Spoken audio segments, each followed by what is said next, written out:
স্বামীজির হিন্দু রাষ্ট্র চিন্তা সংকলক শ্রী একনাথ রানাডে ভাষ্যে পাঠে তান্ত্রিক তাপস। আর্য জাতি, এই জাতি মধ্য এশিয়া, উত্তর ইউরোপ বা সুমেরু সন্নিহিত হিমপ্রধান প্রদেশ হইতে সানহি পদসঞ্চারে পবিত্র ভারত ভূমিকে তীর্থরূপে পরিণত করিয়াছিলেন, বা এই তীর্থভূমি তাহাদের আদিম নিবাস এখনো জানিবার উপায় নাই।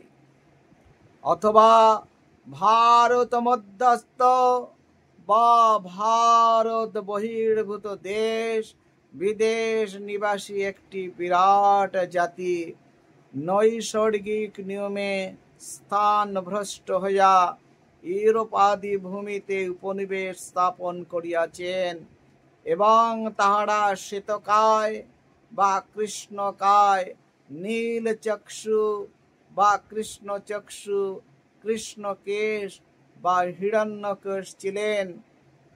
কতিপয় ইউরোপীয় জাতির ভাষার সহিত সংস্কৃত ভাষার সাদৃশ্য ব্যতিরেকে এই সকল সিদ্ধান্তের আর কোনো প্রমাণ নাই।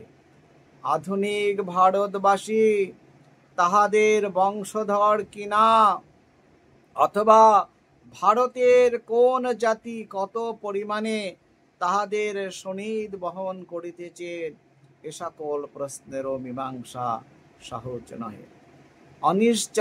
অনিশ্চিতত্বেও আমাদের বিশেষ ক্ষতি নাই। তবে যে জাতির মধ্যে সভ্যতার উন্মিলন হইয়াছে, যেথায় চিন্তাশীলতা পরিস্ফুট হইয়াছে, সে স্থানে লক্ষ লক্ষ তাহাদের বংশধর মানসপুত্র তাহাদের ভাবরাশির চিন্তারাশির উত্তরাধিকারী উপস্থিত।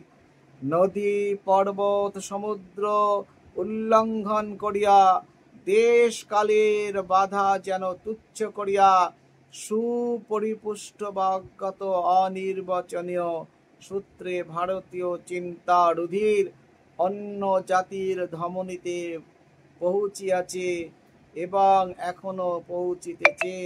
হয়তো আমাদের ভাগে সার্বভৌম পৈতৃক সম্পত্তি কিছু অধিক। স্বামীজির হিন্দু রাষ্ট্র চিন্তা সংকলক শ্রী একনাথ রানাডে ভাষ্যে পাঠে আমি তান্ত্রিক তাপস।